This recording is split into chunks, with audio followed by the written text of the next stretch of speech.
날마다 말씀과 동행하는 동행 묵상입니다. 26년 2월 3일 화요일 요한복음 1장 35절에서 51절 관계를 소중히 여겨야 합니다라는 제목입니다. 성도 여러분, 어제 세례 요한의 예수님의 길을 예비하는 자로서의 분명한 자기 소명에 대한 인식과 겸손한 영성을 함께 살펴보았습니다. 그는 자신은 그리스도가 아니고 오실 그리스도를 외치는 자의 소리에 불과하다라고 말했습니다. 영적으로 혼란한 시대에 이처럼 분명한 자기 객관화가 이루어진 흔치 않은 이었습니다. 오늘 본문은 세례 요한의 안내로 예수님을 만난 제자들과 와보라는 예수님의 부르심을 입고 제자가 된 사람들의 이야기입니다. 하나님은 관계를 통해서 일하십니다. 그래서 오늘 우리는 그 관계를 복음 전파의 통로로 이용해야 되고 또 관계를 소중히 여겨야 하는 것입니다. 말씀 보겠습니다. 35절에서 39절인데요. 35절 또 이튿날이라는 말씀으로 오늘 본문이 시작됩니다. 요한복음을 쓴 요한의 의도적인 표현입니다. 창세기 천지 창조가 첫날 이튿날로 진행되듯이 이제 이 땅에 오신 인간의 모습으로 오신 예수님으로 말미암아 또 한 번의 새로운 창조 사역이 시작되는 것을 상징하는 표현입니다. 성도 여러분, 전도서 기자는 해 아래 새 것이 없다고 했습니다. 우리가 새롭게 창조되고 온전한 변화를 이룰 수 있는 시간은 예수님과 함께하는 영적인 이튿날이 될 것입니다. 오늘 특별 새벽기도 이튿날입니다. 바쁘고 피곤한 중에서도 예수님께서 가르쳐 주신 기도를 드리고자 모인 우리의 기도 이튿날에 주시는 특별한 은혜가 있을 줄로 믿습니다. 이 시간이 귀한 시간인 줄로 믿습니다. 36절 세례 요한은 예수님을 보고 하나님의 어린 양이라고 정확히 고백합니다. 우리의 죄를 위하여 이 땅에 속죄 제물로 오신 어린 양 예수 그리스도의 정체성을 잘 설명해 주는 고백입니다. 37절 세례 요한은 자신의 제자 두 명을 예수님을 따르도록 합니다. 38절 이를 보시고 예수님은 그들에게 무엇을 구하냐고 물으십니다. 그들은 예수님을 랍비라고 하면서 어디에 계십니까? 라고 반문합니다. 여쭤보고 배우고 싶은 것이 많으니 그리로 갈 테니 시간을 내어 주시라는 의미로 해석됩니다. 그들은 아직 예수님을 랍비, 즉 선생이라고 부르는 희미한 영적 수준에 불과했지만 39절 예수님을 흔쾌히 와서 보라고 하시고 요한은 그때가 10시쯤 되었다라고 기록합니다. 예수님 시대의 10시는 지금의 오후 4시쯤이 됩니다. 그렇게 그들은 한나절 또는 하루를 예수님과 함께 거했던 것으로 보입니다.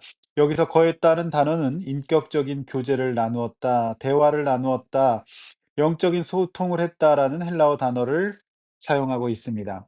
성도 여러분, 우리가 예수님의 참된 제자가 되려면 어떤 과정을 거쳐야 하는지 오늘 본문은 잘 보여줍니다. 우선 세례 요한과 같은 인도해주는 관계가 있어야 합니다. 누군가 있어야 합니다. 그리고 때가 되면 그분과 함께 거해야 하죠. 차분히 시간을 가지고 배워야 합니다. 인격적인 교제를 나눠야 합니다.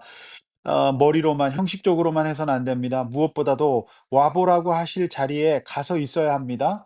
그날 오후의 만남이 이들이 훗날 전 세계 그리스도인들이 기억하는 열두 제자의 일원이 될 줄은 그때 그들은 미처 몰랐을 것입니다.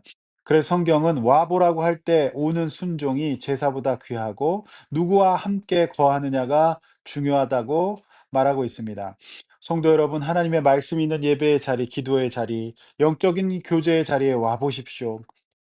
그 오는 것이 참 불신자들은 그렇게 힘듭니다. 또 성도들 가운데 믿음이 연약한 성도들 역시 와보라는 그 초청을 소중히 여기지 않는 것을 보게 됩니다. 그 시간은 내 인생의 가장 소중한 시간이 될지도 모릅니다. 자, 40절에서 51절까지 쭉 이어서 봅니다. 40절. 그 두 사람 중 한 사람이 그 유명한 베드로의 형제 안드레였습니다.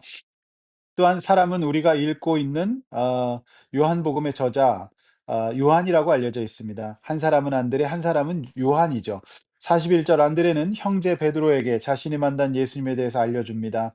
메시아 즉 그리스도를 만났다라고 말합니다. 42절 안드레는 베드로를 데리고 옵니다.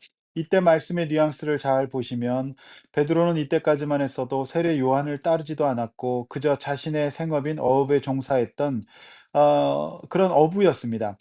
그리고 안드레의 말을 듣고도 시몬이 자발성보다는 데리고 나왔다, 안드레가 데리고 나왔다라고 기록함으로써 그가 조금은 소극적이었던 것으로 보입니다. 그러나 예수님은 그를 보시자마자 게바, 즉 훗날 지금은 시몬이지만 베드로가 될 것이라고 예언하십니다. 43절입니다. 예수님께서 이번에는 빌립을 주도적으로 불러 주십니다. 44절 이들은 한 동네 사람이었고 45절 빌립이 또 관계가 있었던 나다나엘을 찾아서 예수님께 소개합니다. 46절 그러나 영적인 것에 관심이 많았던 나다나엘은 나사렛에서 무슨 선한 것이 날 수 있겠느냐라고 예수님을 무시하는 태도를 보입니다. 부정적인 반응을 보인 것이죠. 빌립의 대답은 예수님께 들은 대답으로 합니다. "일단 와서 보라." 일단 그분을 보라고 하는 거였습니다. 그분과 함께 대화를 나눠 보고 배워 보라는 것이었습니다. 성도 여러분, 이 모습은 어쩌면 오늘날 우리의 모습일 수도 있습니다. 각자 입장이 있고 생각이 있기에 베드로, 나다나엘처럼 영적으로 소극적일 수 있습니다. 그리고 무시하고 판단할 수 있습니다. 그러나 잘 보십시오. 복음은 관계를 통해서 전해집니다. 먼저 예수님을 만난 이들이 형제와 한 동네 사람에게 예수님을 소개하죠. 하나님은 나의 관계를 통해서 찾아오실 수 있습니다. 그러므로 관계를 소중히 여기십시오. 관계를 통해 전해진 와보라는 영적인 기회를 정말 잡으셔야 합니다. 그래서 전도할 때마다 와보라고 하는 겁니다. 그래서 목사는 성도에게 이러한 양육의 기회, 예배의 기회, 기도의 기회, 또 말씀을 들을 수 있는 기회, 세례받을 수 있는 기회를 잡으라고 하는 겁니다. 와보라고 하는 겁니다. 나는 나의 관계를 이들 예수님의 제자들처럼 예수님을 소개하는 일에 사용하고 있습니까? 여러분 한번 질문해 보시기를 바랍니다. 47절 나다나엘은 의외로 영적으로 준비가 많이 된 사람이었습니다. 그는 진지했고 참된 이스라엘 사람으로서 48절 무화과 나무 아래서 말씀을 묵상하고 오실 예수님을 기다렸던 사람입니다. 그리고 그것을 예수님은 그를 부르시기 전에 이미 알고 계셨습니다. 49절 나다나엘은 예수님을 바로 알아보고 하나님의 아들이라는 신앙 고백을 하지요. 50절 예수님은 무화과 나무 아래 있을 때 보다 더 큰 일을 보게 될 것이다. 51절 하늘이 열리고 하나님의 사자들이 인자 위에 오르락내리락 하는 것을 보리라. 무슨 말입니까? 야곱의 하늘 사닥다리를 상징하는 말이죠. 유대인들은 다 아는 사건이었습니다. 즉 예수님으로 말미암아 새로운 하나님 앞에 갈 구원의 사닥다리, 구원의 길이 십자가의 길이 열릴 것이라는 예언의 말씀이었던 것입니다. 성도 여러분, 예수님께서 나다나엘의 묵상과 기도를 보고 계셨듯이 오늘도 우리의 기도와 회개와 중보를 보실 겁니다. 들으실 겁니다. 그리고 지금은 이 오늘 본문에 등장하는 제자들처럼 시몬 베드로처럼 나다나엘처럼 그리고 예수님을 랍비라고 불렀던 요한과 또 이 오늘 본문에 나와 있는 제자들 안드레처럼 갈피가 잡히지 않는 것 같을 수 있습니다. 그러나 반드시 더 큰 일을 보게 될 것입니다.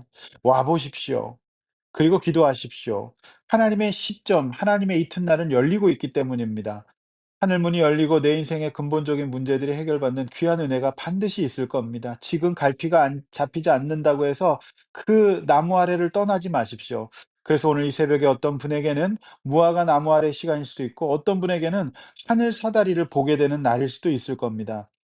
분명한 것은 우리 각자에게 하나님의 이튿날이 관계를 통해서 열릴 것이고 와보라는 소식을 듣고 무시하지 않고 와보시는 성도님들에게 놀라운 하나님의 큰 일을 보게 되는 은혜가 있을 줄로 믿습니다. 기도하시겠습니다. 하나님 아버지, 오늘도 우리는 이튿날을 맞이하여 기도합니다. 우리와 함께하여 주시고 우리 각자가 아직은 감이 잘 잡히지 않고 아직은 희미하게 보이는 하나님의 나라가 우리의 인생의 목적과 방향과 이런 것들이 하나님 앞에서 분명해지게 하여 주시고 또 이제 연결되게 하여 주시고 관계를 통해서 역사하시는 하나님의 은혜를 받아서 아버지 우리가 와보게 하여 주시고 하나님의 큰 일을 보게 하여 주시옵소서. 예수님의 이름으로 기도함나이다. 아멘.